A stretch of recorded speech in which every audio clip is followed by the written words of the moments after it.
Bismillahirrahmanirrahim. Allahumma sholli ala sayyidina Muhammad. Allahumma sholli ala sayyidina Muhammad. Allahumma sholli ala sayyidina Muhammad.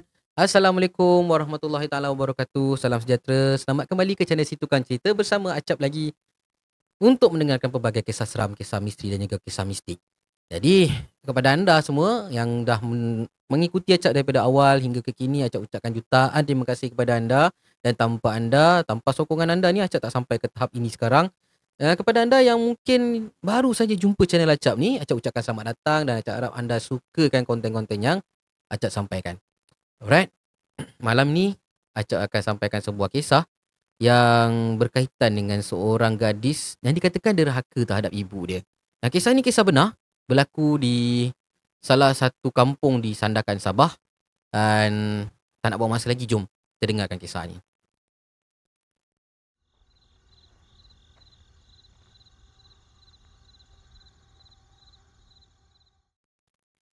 Okey geng, pada satu pagi yang hening, cerita ni disampaikan oleh si Din, bukan nama sebenar, sedang menaiki motosikal untuk pergi minum kopi dekat sebuah warung di kampung, dekat kawasan kawasan Sandakan, Sabah ni lah. Sesampainya saja si Din ni dekat warung kopi tersebut, dia nampaklah sekumpulan pakcik-pakcik, sekumpulan lelaki yang muda tua sedang bersembang-sembang dengan betul-betul serius punya sembang kat situ. Okey. Jadi si Din ni pun sampai dekat warung tu, apa lagi lah. Warung kampung kan. Bang, kopi satu. Roti bakar satu set. Okey, dia duduk. So, duduk dekat situ. Wah, open table lah hari ni. Hebat lah. Wah, ni apa semua cerita apa ni? Asal serius sangat ni? Selalu main dam, ketawa terbahak-bahak apa semua. Hari ni macam serius je. Apa cerita? Apa cerita? Si Din ni cakap lah. Dan kemudian ada seorang ni, nama dia Jamie. Dia cakap, kau tak tahu cerita ke kat hujung kampung tu? Kita pasal apa? Ada seorang budak perempuan tu tersangkut dalam kubur mak dia. Tersangkut dalam kubur mak dia? Tak faham lah macam mana. Alah, dia dekat dalam, dia turunkan mak dia kat liang lahat. Mak dia dah meninggal. Lepas tu dia tersangkut dekat dalam kubur tu, tak boleh keluar. Macam mana pula boleh jadi macam tu?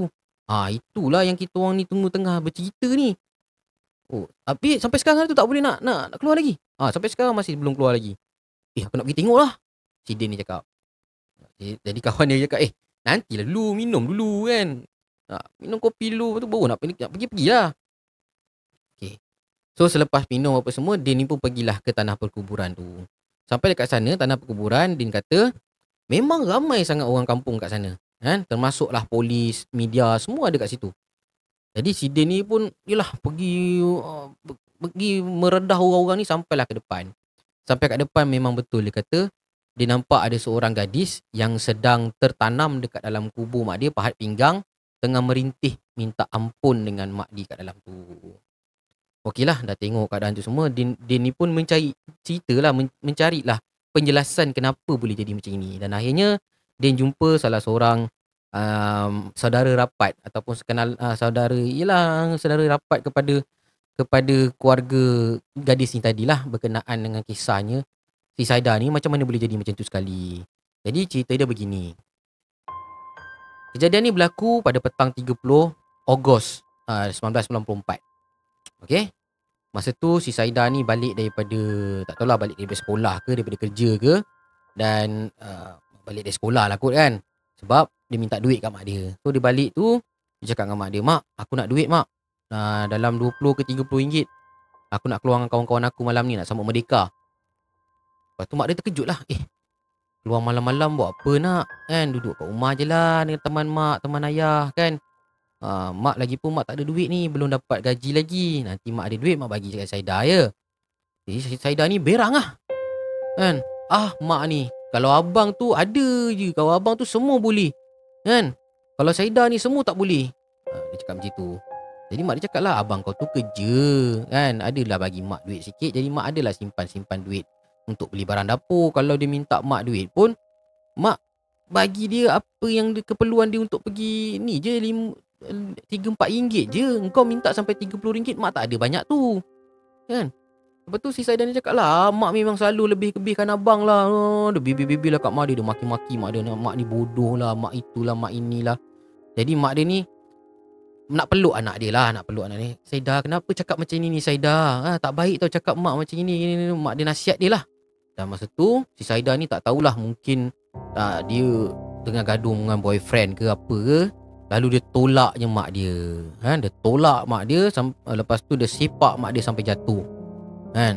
Lepas tu dia terus palingkan muka dia daripada mak dia dan terus masuk dalam bilik. Terdengarlah masa tu suara mak dia panggil, Saidah, Saidah, Saidah, ya Allah, Saidah. Dengarlah kan. Tapi si Saidah ni tak pedulikan mak dia. Dan terus Saidah masuk dalam bilik. Saidah ni marah-marah dalam bilik. Baling itu, baling ini, baling bantal, baling buku kan. Masa kejadian tu ayah dia tak ada. Ayah dia pergi kerja. Jadi bila si Saidah ni dah lepaskan kemarahan dia, dah settle lepaskan kemarahan dekat dalam bilik. Jadi si Saidah ni pun keluar daripada bilik. Dia kata, kenapa senyap sangat rumah aku ni? Selalu kalau aku mengentan-ngentan macam ini, mengentan dia dalam bahasa orang Johor kan. Saidah kata, kalau aku mengentan-ngentan macam ni, mesti mak aku pujuk aku kan. Tapi ni senyap je. Jadi Saidah ni pun keluarlah daripada bilik. Okey, sebelum Acap meneruskan cerita, nama-nama yang Acap sebut dekat dalam cerita ni semua nama-nama samaran je lah kerana kita nak menghormatilah pihak keluarga tu. Tak naklah nanti jadi perkara-perkara yang tak diingini. Okey, sambung cerita. Jadi Saidah ni pun keluar daripada bilik. Dia nampak mak dia tengah pegang dada dan terbaring dekat lantai. Tapi mak dia macam tidur lah, macam pengsan gitulah. Jadi Saidah ni pergi kat mak dia. Dia sentuh mak dia, goyang-goyang. Mak. Oi, mak. Mak. Oi, mak. Bangun, mak. Jangan main-main lah, mak. Mak, bangun, mak. Mak, duit 30 ada tak, mak? Aku nak pergi keluar dah ni. Kejap lagi nak sambut Merdeka ni. Mak, bangun, mak. Kali dia pegang tangan mak dia, tangan mak dia dah sejuk. Kan? Bibir mak dia dah lebam. Lepas tu, mak dia ni tak bangun-bangun. Tak ada tanda-tanda bernafas pun. Dan kemudian dia terus telefon ayah dia. Jadi bila ayah dia balik ke rumah, tengok mak dia ni, ayah dia kata mak dia dah meninggal. Meraunglah si Saidah ni kat situ. Meraung ni, mak, minta maaf lah, mak, ampunkan Saidah, mak. Saidah berdosa, mak. Mak, ampunkan Saidah kan. Macam itulah lebih kurang dia punya minta ampun tu. Okey. Dipendekkan cerita, ayah kepada si Saidah ni pun pergilah jumpa dengan orang kampung, bagi tahu yang isteri dia dah meninggal. Dan jenazah akhirnya dikebumikan pada keesokan harinya. Si Saidah ni tak lepas daripada mak dia. Dia duduk kat sebelah mak dia sehinggalah jenazah mak dia ni dikafankan, apa semua diselesaikan lah, mandi apa semua. Okey, si Saidah ni pun ikut juga pergi hantar mak dia ke tanah perkuburan keesokan paginya ni. Okeylah, sampai kat tanah perkuburan ni semuanya tak ada apa yang pelik berlaku. Semuanya elok-elok belaka. Tetapi ketika jenazah nak diturunkan ke liang lahat, berlaku sedikit kesulitan. Di mana tiba-tiba je jenazah ibu Saidah ni jadi berat. Iya. Jenazah ibu Saidah ni tiba-tiba jadi berat. Tak tahu kenapa. Okeylah. So orang yang menguruskan jenazah ataupun orang-orang kampung ni pun macam biasalah nak kebumikan. Akan ada 3 orang lah yang duduk dekat dalam lahat tu. Dan yang lain-lain kat atas akan ulurkan jenazah ni ke bawah. Namun geng, yang atas ni pun tak boleh nak angkat tau. Berat sangat. Jenazah ni macam batu berat dia. Yang kat bawah ni pula tak boleh nak sambut. Berat sangat. Jadi tak tahulah. Ini kuasa Allah Dia telah menggerakkan hati mereka yang ada dekat situ dan menggerakkan hati si Saidah ni untuk Saidah yang menyambut ibu dia dekat dalam lahat tu. Kuasa Allah lah kita tak boleh nak nafikan kekuasaan Allah tu. Jadi si Saidah ni pun turun ke bawah, menggantikan seorang lagi yang sambut jenazah kat dalam tu lah. Okey, dikatakan juga bila si Saidah masuk dalam tu, secara tiba-tibanya jenazah tu jadi ringan. Ringan seringan-ringannya sehingga kan seolah-olah macam si Saidah yang seorang masukkan dalam tu pun boleh, tak ada masalah, tak perlu ada bantuan orang lain pun. Itu kuasa Allah lah Okey. So si Saidah ni pun dengan terisak-isak, bercucuran air mata dia ni kan, pegang jenazah mak dia ni masukkan ke dalam liang lahat tu. Okay, dah settle apa semua. Jadi nak kebumikan jenazah dia tutup dengan kayu lah, betul lah kan? Tutup dengan kayu dan orang yang lain ni dah naik ke atas lah, tinggal si Saidah kat bawah. Dan tiba giliran Saidah ni nak naik ke atas, tak boleh. Seolah-olah macam kaki dia melekat dekat bawah tu kan. Pelik kan? Kan? Tapi tak dia mustahil dengan kuasa Allah. Betul tak? Kan? Si Saidah ni, ayah, tarik Saidah ayah. Saidah rasa macam kaki Saidah tersangkut lah dekat tanah bawah ni. Tolong ayah. Jadi ayah ni pun, mai pegang tangan ayah. Tarik. Tu ayah dia tarik. Tak boleh. Sangkut sampai sakit. Dan si Saidah ni punya tangan, lengan ni pun dekat bawah tiak ni semua dah sakit dah ni, nak naik ke atas tak boleh. Okey, mula-mula ayah dia seorang tarik, tak boleh. Lepas tu abang dia tarik. Lepas tu ada saudara mara dia yang lain tarik juga. Tarik. Ramai orang tarik. Tak boleh, geng. Tak boleh. Dia lama kat situ, tak tempat nak baca talqin apa semua, disebabkan Saidah ni nak tarik Saidah tak boleh. Mungkin disebabkan kejadian tu macam dah lama sangat, dan jenazah kat bawah tu pun terdedah macam gitu je kan. Si imam ni pun cakap lah, kita tak boleh ni macam ini ni, lama-lama sangat ni, kesian dekat jenazah tu nanti. Apa kata kalau kita kambus je jenazah ni. Jadi si ayah si Saidah ni pun macam, pahal pula si imam ni, habis anak saya macam mana?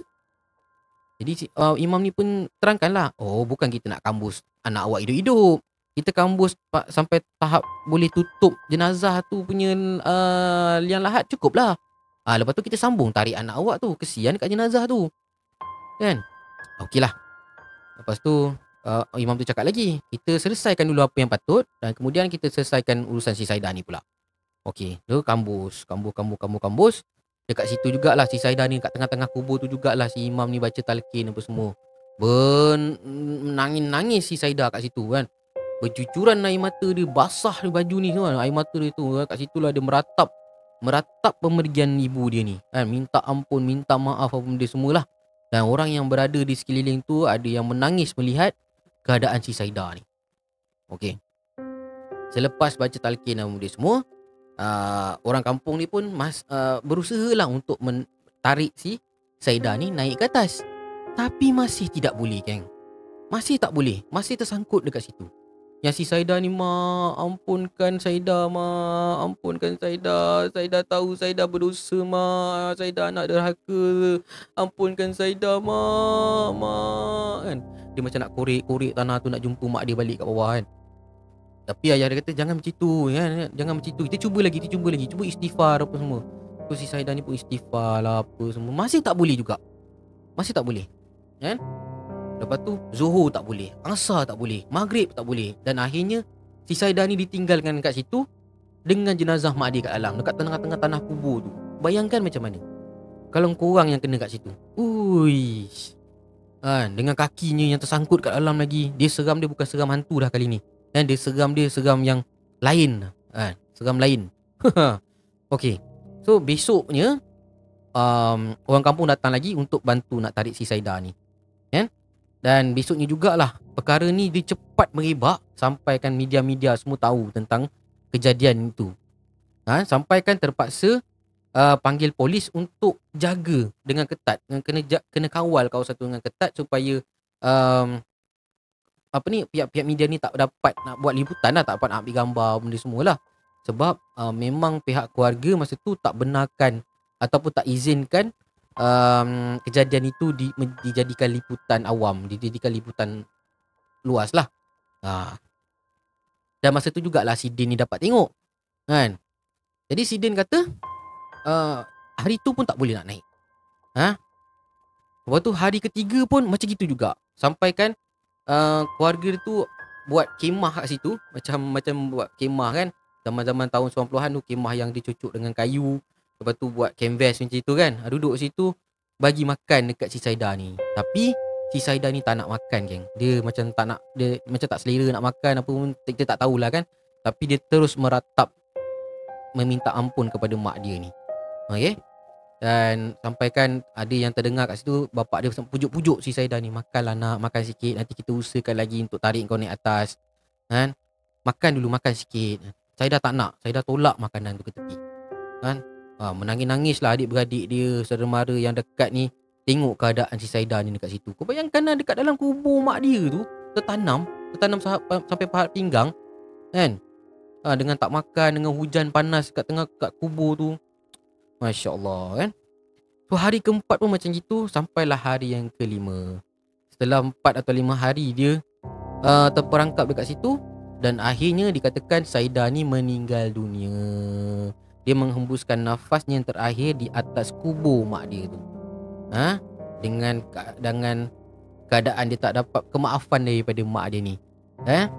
Dan selepas saja, sebaik saja si Saidah ni mengembuskan nafasnya yang terakhir, si Saidah ni dengan mudahnya boleh ditarik naik ke atas.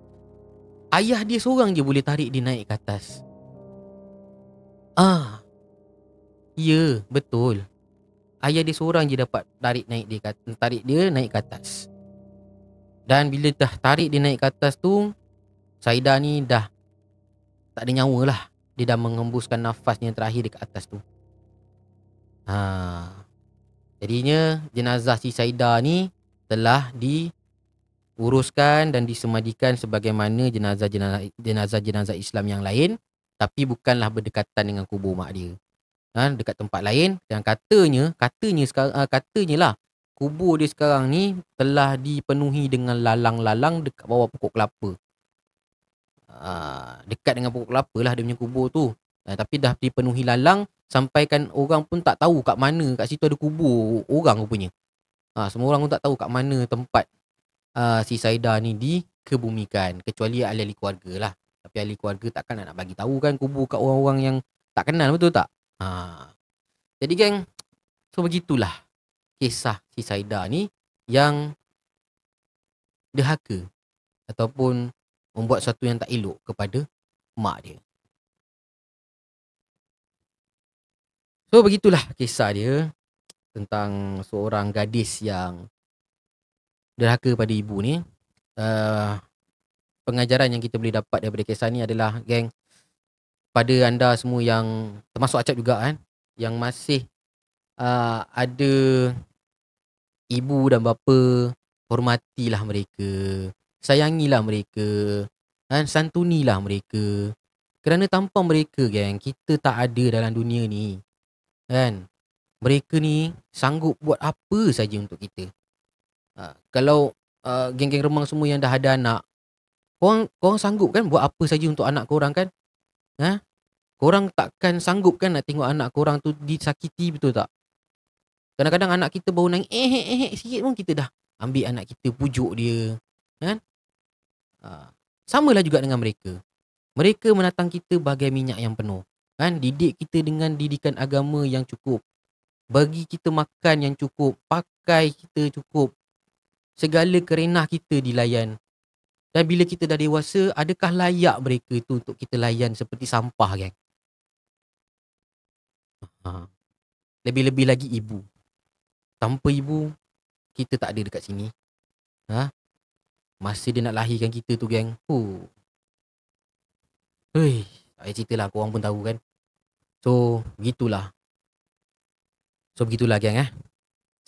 Santunilah ibu kita. Jagalah hati dia.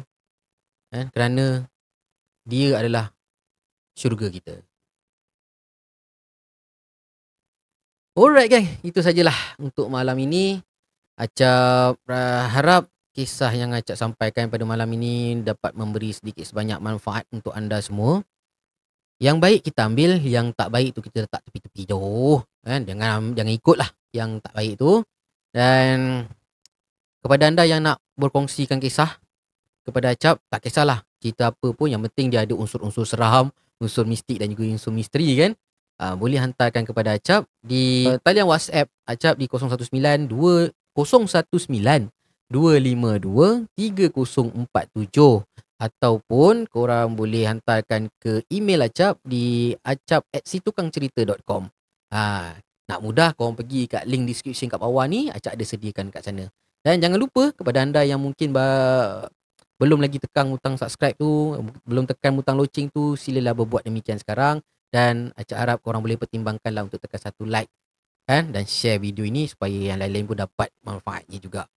Alright gang, semoga kita berjumpa lagi dalam episod yang akan datang. InsyaAllah. Jangan lupa Acap akan live setiap hari Isnin sampai Jumaat kecuali hari Khamis jam 11.30 malam dalam live Kamar Mang kan? Dan Acap akan sampaikan pelbagai lagi kisah seram untuk anda semua peminat kisah-kisah seram. Jadi gang, sampai di sini dulu pertemuan kita untuk malam ini. Assalamualaikum warahmatullahi taala wabarakatuh. Selamat malam. #seram tak.